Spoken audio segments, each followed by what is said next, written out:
On avait émis quelques doutes concernant la construction de ce show, mais la qualité a vraiment été présente. Et bonjour à toutes et à tous, on se retrouve aujourd'hui pour mon récap de WWE King et Queen of the Ring 2024. Et on commence directement par un match dans le kick-off. Bianca Belair et Jade Cargill défendaient leur titre de championne par équipe face à Indi Hartwell et Candice LeRae. Un combat de 8 minutes, ma note est de 3/5, c'était basique mais efficace. Énorme pop et ovation pour Bianca Belair qui est ultra over du côté de l'Arabie Saoudite. Vraiment, c'était la star de ce combat. Jade Cargill reçoit pas mal d'ovations aussi, mais c'est surtout lorsqu'elle va rentrer sur le ring pour faire un super hot tag. Mais sinon, la vraie star de ce match, c'est Bianca Belair. J'ai pas grand chose à retenir de ce combat. J'ai retenu quoi? La danse un peu gênante de Indi Hartwell qui moquait la danse de Bianca Belair. Tu sens qu'Indi Hartwell, elle n'a pas trop le sens du rythme, mais c'est plutôt drôle. Je retiens aussi le petit botch de la part de Candice LeRae qui veut porter un moonsault alors que Indi Hartwell portait un adversaire. Et ça se passe pas très bien, elle retombe un peu sur la tête, c'est pas très joli, donc forcément ça baisse un peu la note du combat. Par contre le finish du match est assez exceptionnel. On a un vrai combo entre Bianca Belair et Jade Cargill. Il y a un DDT porté par Belair, ensuite on a une projection faite par Jade Cargill dans une espèce de German suplex. C'est assez impressionnant et les deux vont remporter ce combat. J'ai pas grand chose à dire, mais au moins ça a chauffé le public. Dans le premier match de la carte principale, on retrouve Becky Lynch qui défend son titre de championne du monde féminine face à Liv Morgan dans un combat de 15 minutes. Ma note pour ce match est de 4,25/5. J'ai beaucoup apprécié ce combat et c'est exactement ce que j'attendais de ce match. Autant j'ai pas été totalement convaincu par leur histoire, j'en ai déjà parlé, mais pour le coup je sentais et je savais, parce qu'on a déjà eu des affrontements entre Becky et Liv, que sur le ring ça allait faire le boulot, et ça a fait le boulot. Déjà on peut noter un effort au niveau des tenues. Alors Liv Morgan a ramené sa tenue qui est inspirée de Britney Spears, elle l'avait déjà sortie à un moment donné, et du côté de Becky Lynch c'est très particulier, ça ressemble à une tenue que pourraient porter les Peaky Blinders. C'est très particulier, vraiment très particulier, mais j'ai beaucoup apprécié de mon côté. Pour en revenir au match, on a une première partie où Becky Lynch va énormément vendre pour son adversaire. C'est la Becky Lynch que j'aime bien mais pas trop. C'est-à-dire qu'en ce moment et depuis quelques mois maintenant, elle aime mettre en avant ses adversaires et du coup, elle laisse ses adversaires dominer. C'est bien, mais du coup, elle va vendre. Mais j'aime beaucoup la deuxième partie où Becky Lynch revient dans ce combat, porte ses combos favoris. Et là, on a un vrai combat. Là, on a une vraie dualité. Je trouve que ça frappe assez bien, même si je ne suis pas toujours convaincu par les coups portés par Liv Morgan. Ça, c'est toujours un problème que j'ai depuis toujours avec Morgan. Je trouve que ses coups ne sont pas toujours hyper crédibles. Mais franchement, je ne vais pas trop le noter sur ce combat-là parce que j'ai vachement apprécié son attitude et j'ai vachement apprécié ce qu'elle a fait techniquement lors de ce match. Le match se passe très bien jusqu'au moment où Dominic Mysterio va apparaître. Et là, il y a un moment un peu stupide de la part de Becky qui va simplement voir Dom Mysterio et qui va s'arrêter tout simplement de combattre, ce qui est complètement bête, hein. Mysterio n'avait rien fait, elle va se faire surprendre, Morgan prend le dessus, mais ça ne va pas aller plus loin dans cette situation précise, sauf que Dom Mysterio, il va mettre une chaise sur le ring pour donner l'avantage à Becky, parce qu'il l'a dit en backstage auparavant, il veut que Liv Morgan ne gagne pas ce titre, parce que c'est le titre de Rhea Ripley. En tout cas, ce sont ses propos, c'est ce qu'il dit, sauf que lorsqu'il va donner cette chaise, il va distraire l'arbitre et c'est Liv Morgan qui va profiter de cet avantage, porter un DDT sur cette chaise et gagner ce combat et devenir la nouvelle championne du monde. On avait pronostiqué ça, ça me semble être le bon choix. Maintenant, c'est à Liv Morgan de montrer de quoi elle est capable. J'ai envie de dire, le plus dur commence. Par contre, Dominic Mysterio, j'y crois absolument pas à son histoire. On avait vu quelques petits teasings d'une Liv Morgan qui quittait un couloir et Dominic Mysterio qui quittait ce même couloir. Je pense que Dominic Mysterio a fait exprès. Il veut nous faire croire, il veut nous montrer qu'il n'a pas fait exprès, qu'il a donné l'avantage à Liv Morgan sans le vouloir. Mais je suis persuadé que le fin fond de l'histoire, c'est qu'il a voulu le faire. Et je pense que l'histoire est encore plus grande que ça et que on va attendre le retour de Mamie, de Rhea Ripley, pour vraiment continuer cette histoire. D'ailleurs, Becky Lynch a demandé un rematch et elle l'a eu, c'était dans le contrat. Et donc, on aura un nouveau Liv Morgan Becky Lynch lors de Raw, mais je pense que le résultat sera le même. On enchaîne avec Sami Zayn qui défend son titre de champion intercontinental face à Chad Gable et Bronson Reed. Un combat qui va durer 14 minutes. Ma note pour ce match est de 4,75 sur 5. C'était du pur plaisir. Déjà, on peut noter qu'il y a une très belle ambiance. Je ne l'ai pas dit pour le premier match parce que c'était pas là où il y en avait le plus. Mais là, sur la deuxième rencontre, c'était totalement fou. Le public va être à fond derrière Sami Zayn lors de son entrée pendant le combat. Ça donne une ambiance génialissime pendant le match. Vous savez, c'est le type de combat qui sont vraiment excellents, mais qui sont encore plus sublimés par le public, par l'ambiance générale. Et vraiment, je dois tirer mon coup de chapeau au public de King et Queen of the Ring qui ont été clairement au niveau ce soir et on en reparlera un peu plus tard. Mais du coup, tu as une superbe ambiance et tu as surtout 3 super catcheurs qui vont nous offrir un sublime match. On le sait, du côté de la WWE, on est des experts dans les matchs à 3. C'est ce que fait de mieux la WWE, les matchs à 3 superstars. À NXT, on en a tout le temps qui sont exceptionnels et dans le roster principal, c'est aussi le cas. Ils sont excellents pour booker ce type de match. Et en plus, là, tu mets 3 catcheurs de qualité. Ça ne peut que bien se passer. Intéressant ce qu'il s'est passé avec Gable lors de son entrée, avec le public qui a chanté les You Suck à la manière d'un Kurt Angle. C'était vraiment sympa et c'est en train de se mettre en place ce You Suck et je trouve ça vraiment très cool.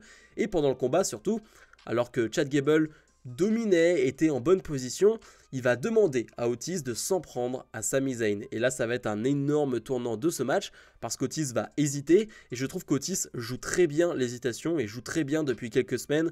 Je le trouve excellent dans ce rôle.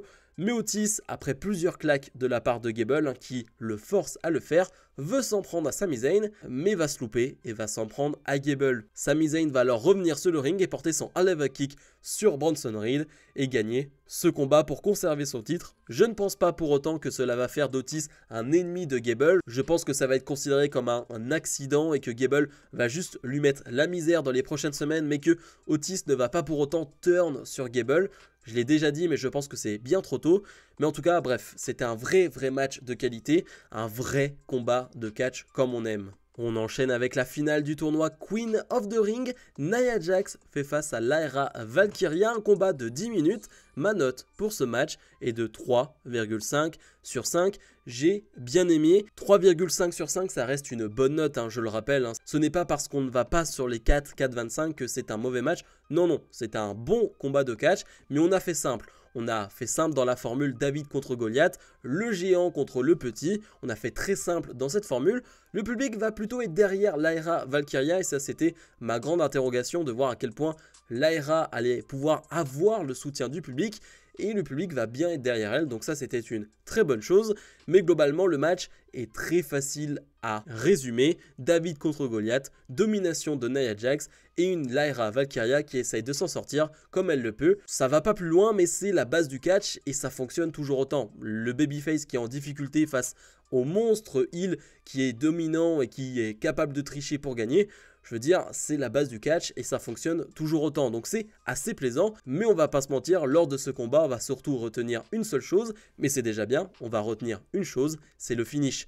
Le finish qui est d'une violence extrême, parce que Nia Jax va être dans le coin du ring et Lyra Valkyria essaye de lui porter une powerbomb. Elle essaye à plusieurs reprises, mais ça ne passe pas. Et Nia Jax va la contrer avec son Banzai Drop. C'est d'une brutalité, d'une violence inouïe sur le coup. Elle reste assise sur son adversaire. 1, 2, 3, victoire de Nia Jax qui remporte le tournoi Queen of the Ring. Elle est d'ailleurs couronnée derrière par Triple H. Ça j'aime beaucoup, ça rajoute un peu de prestige à ce tournoi et on la sent très émue. Et il faut bien dire que Nia Jax revient de loin. Vous le savez à quel point je ne suis pas un fan sur le papier de Nia Jax, mais je m'incline depuis maintenant quelques mois et depuis son retour. Pourquoi ? Parce que Nia Jax, c'est un exemple aujourd'hui. Je rappelle qu'elle a été relâchée de la WWE il y a des années maintenant. Elle a été relâchée, elle a été insultée par énormément de monde de travailleuse non safe, quelqu'un de très dangereux sur le ring, pas capable de faire de bonnes promos, bref. Elle a été vraiment assez critiquée, à juste raison pour moi. Elle a fait son retour à la WWE, critiquée aussi, par moi aussi, je l'avoue. Et finalement, on a vu qu'il y avait du changement. Et il faut le dire, il y a du changement. on l'a déjà dit, il y a une vraie perte de poids qui fait qu'elle est largement plus à l'aise sur un ring et je la trouve vraiment très à l'aise sur le ring et je la vois à un vrai bon niveau. Donc moi ça me fait plaisir, même si je suis pas un fan de Nia Jax, quand elle fait de belles performances, on le dit, on n'est pas là pour mentir, on n'est pas là pour avoir des agendas contre des superstars, ça n'a aucun intérêt. Ce qui est sûr, c'est que Nia Jax a remporté ce tournoi et aura donc une chance pour un titre mondial lors de SummerSlam. Finale du tournoi King of the Ring, Randy Orton fait face à Gunther dans un combat de 22 minutes. Ma note pour ce match est de 4,75 sur 5. On n'est pas loin du 5, on n'est pas loin du 5 que j'attendais, on n'est pas loin à cause d'un finish, mais ça on aura le temps d'en reparler. C'était typiquement exactement le match que je voulais. On en avait parlé en preview, on en parlait depuis des semaines. On attendait ce type de combat-là avec un Orton qui allait vendre comme jamais. Un Orton qui allait nous faire croire qu'il était à la limite de mourir, mais qui arrive finalement à s'en sortir, qui arrive à nous faire croire qu'il peut gagner ce combat. Et ça a été parfaitement fait de la part des deux catcheurs. En fait, le catch, c'est simple. On dit souvent c'est ça le catch, mais le catch est d'une simplicité sans nom. Je parlais tout à l'heure de David contre Goliath, mais là dans ce combat, on n'a pas énormément de prises. On n'a quasiment pas une prise en 22 minutes de combat. Mais on a juste deux catcheurs qui savent y faire sur un ring, qui savent jouer avec le public, qui savent y faire en termes de psychologie sur le ring, qui savent faire de très bonnes expressions faciales. Je parle bien évidemment de Randy Orton qui est excellent dans ce rôle. Bref, on a deux catcheurs qui sont au top de leur forme, qui sont au sommet de leur art, et ça s'est vu lors de ce combat. Ça m'a fait extrêmement plaisir de voir Orton à ce niveau-là. Évidemment, on le connaît en termes de selling, on sait de quoi il est capable. Mais bien plus que le selling, je l'ai trouvé globalement très bon dans ce match. J'avais vu certains commentaires qui pensaient que Orton n'allait pas prendre les coups de Gunther parce que c'est Orton et il n'allait pas prendre des chops de la part de Gunther. Eh bien si, Orton va se faire mal, Orton va prendre très très cher de la part de Gunther, mais c'est ce qu'on veut aussi, c'est ce qu'on voulait de ce match. Voir Orton souffrir, voir Orton en difficulté. Et c'est ce qu'on a vu, c'est réellement ce qu'on a vu, donc c'était très réussi et très emballant. C'est 22 minutes de combat et je crois qu'au bout de seulement 18-19 minutes de match, on va à l'extérieur du ring. Vraiment, on était sur le ring, on était sur de la technicité, sur des prises de soumission, sur de la force pure. C'était hyper intéressant comme combat, hyper captivant. Vraiment, je pense que c'est le type de match qui sera observé au Performance Center du côté de NXT. Regardez, c'est ça le catch. C'est comme ça qu'on fait, c'est aussi simple que ça, mais c'est comme ça qu'on fait les choses ici. Mais c'est presque parfait. Presque parfait, pourquoi? Parce que le finish, je pourrais pas dire qu'il est mauvais. Parce que quand le match se termine, je me dis pas c'est une catastrophe ou quoi que ce soit, mais je me pose beaucoup de questions. On va donc avoir deux RKO portés par Randy Orton et lors de ce deuxième RKO, Orton va porter un tombé, mais lors de ce tombé, Gunther va lui taper la jambe au niveau du genou, là où il a mal, là où il est blessé, et Gunther va renverser ce tombé avec un autre, 1, 2 et 3. Sauf que sur ce tombé gagnant, on voit bien que les épaules d'Orton ne sont absolument pas au sol, elles sont énormément décollé et vous verrez l'image, c'est beaucoup décollé, c'est très voyant, l'arbitre ne le voit pas et Gunther devient le nouveau King of the Ring. Alors les commentateurs vont en parler de cette épaule décollée, donc est-ce que c'était voulu? T'as l'impression que oui, que c'était une nouvelle fois pour protéger Orton qui est tout le temps protégé. Alors il perd quasiment tous ses gros matchs, voire tous, mais il est protégé, ça c'est clair et net. On verra bien où ça nous mène, est-ce qu'Orton en reparlera de cette décision de fin de match? On verra bien, mais du coup, j'ai du mal à mettre 5 sur 5 pour cette fin de combat que je ne déteste pas, mais qui me laisse un petit goût amer. Ce qui est sûr, c'est que Gunther va être couronné lui aussi par Triple H, et que lui aussi aura une chance pour le titre mondial lors de SummerSlam. Et clairement, Gunther sera champion du monde cet été, ça ne fait aucun doute. Et dans le main event, Cody Rhodes défendait son titre de champion WWE face à Logan Paul dans un combat de 25 minutes. Ma note pour ce match est de 4,5 sur 5. Et je dois dire directement que j'ai trouvé que le match était un poil trop long. J'aurais enlevé 2-3 minutes parce qu'à quelques moments, surtout en fin de match, je trouve qu'on se perd un peu. Logan Paul se perd littéralement parce qu'à un moment donné, il ramène Cody sur le ring, il le ramène à l'extérieur, il le ramène sur le ring, il sait plus réellement ce qu'il doit faire. Bref, je trouve que c'est un poil trop long, mais c'était vachement bon. C'était vraiment très bon, très appréciable comme combat. C'est là aussi typiquement le match qu'on attendait. Vraiment, je me répète, mais c'est exactement le match qu'on attendait. Parce qu'on voulait un match de qualité, on voulait un match divertissant, prenant, avec un Logan Paul qui, une nouvelle fois, allait nous faire une super prestation, allait nous éblouir, et c'est ce qu'il a fait. C'est ce qu'il a fait. Je trouve ça dingue le nombre de prises que Logan Paul a dans son arsenal. Je trouve ça vraiment dingue quand tu vois qu'actuellement la WWE, certaines superstars n'ont pas son arsenal de prises, alors que lui est un part-timer et il y a cet arsenal-là et qu'il est capable de porter ses prises assez facilement sans botcher ou quoi que ce soit. Ça montre à quel point il est impressionnant sur le ring et techniquement il est au niveau. Mais comme je le disais, c'était vraiment très prenant parce que le public était aussi investi. Vraiment un public incroyable lors de ce match. Comme lors du match Gunther-Randy Orton, j'en ai pas parlé, mais un public de très haut niveau. Ça va être le cas lors de ce main event aussi, et il n'y a pas à dire, ça change quand même beaucoup de choses. Cody Rhodes va d'ailleurs jouer avec ce public-là, va essayer de l'enflammer à plusieurs reprises, et on va voir des prises qui vont vraiment enflammer le public. Je pense à ce cutter porté sur la table des commentateurs de la part de Cody, c'était absolument génial. Et bien sûr, la prise du match qu'on retiendra tous parce que ce plan de cam avec le drone était sublimissime. Le splash à l'extérieur du ring sur la table des commentateurs de la part de Logan Paul avec le drone qui tourne autour de lui, c'était magnifique. Vraiment, c'est ce genre de plan que j'adore en ce moment à la WWE, qui ne sont pas gratuits parce que ça rajoute quelque chose à l'action. C'est magnifique et le choc et l'impact est là. Magnifique splash de la part de Logan Paul. Entre temps, on a eu un Logan Paul qui a essayé une nouvelle fois de tricher, à ramener un de ses amis qui va se faire atomiser par Cody Rhodes. Et c'est plutôt drôle parce qu'on a une rivalité dans le match entre Logan Paul et Michael Cole. Vu que Logan Paul avait dit qu'il n'allait pas tricher, qu'il n'allait pas ramener de points américains, mais qu'il le fait, eh bien Michael Cole l'insulte carrément en commentateur, ce qui va énerver Logan Paul, ce qui va le sortir un peu de son match. Et il y a une vraie rivalité entre les deux pendant le match qui est vraiment très divertissante. Pendant le match aussi, on va avoir un ref bump, évidemment. L'arbitre va se retrouver au sol et Logan Paul va retrouver un point américain. Il va s'en servir.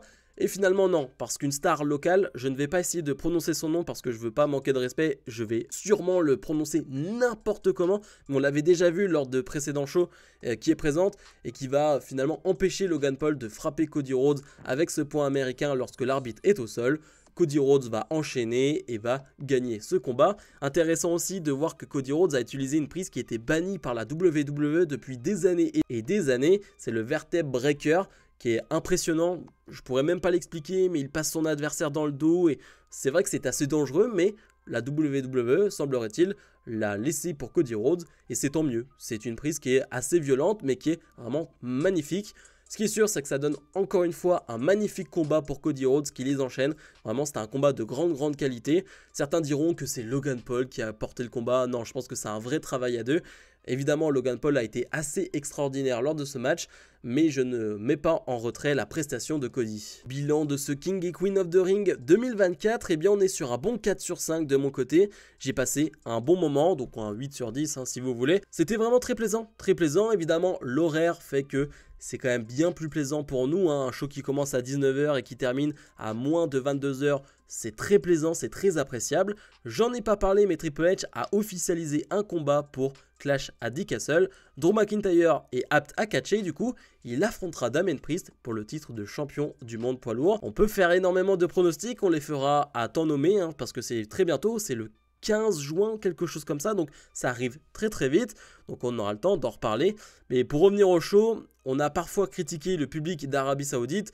Là, le public a réellement répondu présent, a été très chaud de A à Z, et ça rajoute énormément de sel, ça rajoute énormément de plaisir à regarder ce show, forcément. Donc bravo à eux, et globalement le show a réellement répondu aux attentes. Les matchs qu'on attendait ont été vraiment bons, donc j'ai pas grand chose à dire de plus là-dessus. Comme d'habitude, je vous invite à mettre un maximum de pouces vers le haut, à commenter, c'est très important de commenter. On se retrouve nous dès la semaine prochaine pour d'autres vidéos. Salut